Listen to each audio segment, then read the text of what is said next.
Welcome everybody to Forza Horizon 4, and today we're taking a look at the 2014 BMW M4 Coupé. Now, production on this started in 2014 and continues to this day, and despite being longer and wider than the M2, which we reviewed in the previous review video, this actually weighs 61 pounds less thanks to a carbon fibre roof, carbon fibre boot lid, carbon fibre engine brace and a carbon fibre drive shaft. And yeah, despite being based on the 4 Series, 50% of its components are unique to this car.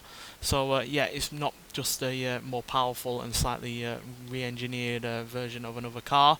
It is really rather quite unique in its own right. And yeah, in a lot of ways this is just like the M2, front engined, rear wheel drive, only 2 doors, decent amount of space in front and rear, though obviously slightly more because this is longer and wider than the M2.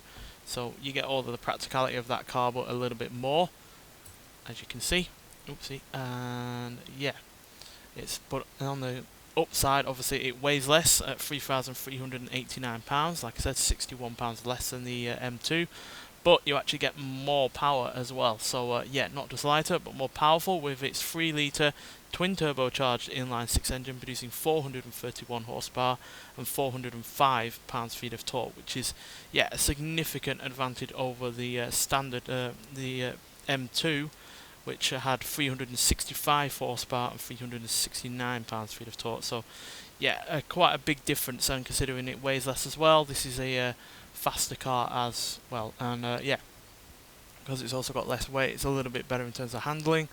And yeah, I actually slightly prefer the way that this car looks. I know there's not a massive difference, but a couple of additional touches here and there do make it look a little bit better. And yeah, like I said, because it is a wider and longer car, it's more usable on a day-to-day basis. But at the end of the day, it comes down to what this car can do in terms of performance. So let's get out onto the open road and see what this car can do. So with more power and less weight, this is predictably quicker than the M2, and it's pretty good as well in terms of what it can actually do in terms of performance. And yeah, this is more middle of the range in the M range from BMW, unlike the M2, which is nearer to the bottom. This is a lot more expensive, but like I said, you do get more for your money. And yeah, especially in terms of acceleration, as it can do 0 to 60 in 3.913 seconds, and 0 to 100 in 10 seconds, which is weirdly the same as the M2, despite the extra power and less weight. And yeah, but the top speed on this is higher than the M2 at 197 miles an hour, though like I said with the M2, top speed with these kind of vehicles really isn't all that much of a priority or all that much relevant either, to be honest, because on a normal public road you're really not getting up to anywhere near that kind of speed, not legally anyway. And yeah, on a track even, it's very unlikely to find a track with a long enough straight to get up to that kind of speed either. So yeah, that's not really all that relevant. What is relevant is that it has more usable performance, because it has that extra power and lack of weight.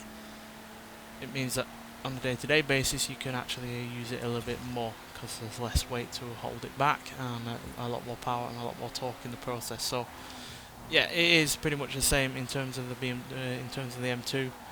In terms of how it handles, you can be serious with it, or you can slide it around if you wish. But because it's got all that extra power and lack of weight, it's able to compete with your more sporty vehicles, or at least vehicles that look more sporty than this. So yeah, your Porsche Caymans, I'd even say the more basic Porsche 911, you'd be able to easily compete with those cars, while actually having more in the way of practicality. So yeah, really good car.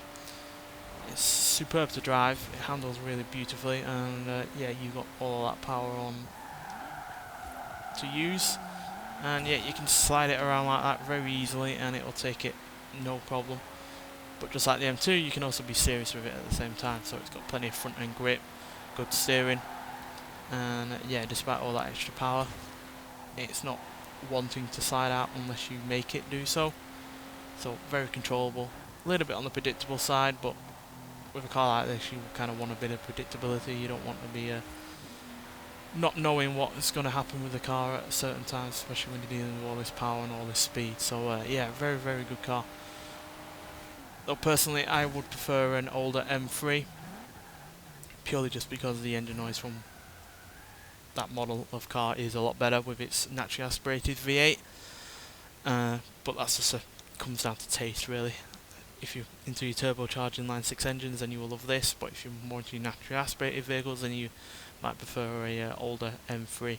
But either way, both are cracking vehicles and both more than deserved of being in the BMW lineup. Nonetheless, thanks for watching, and I'll see you in the next one. Bye.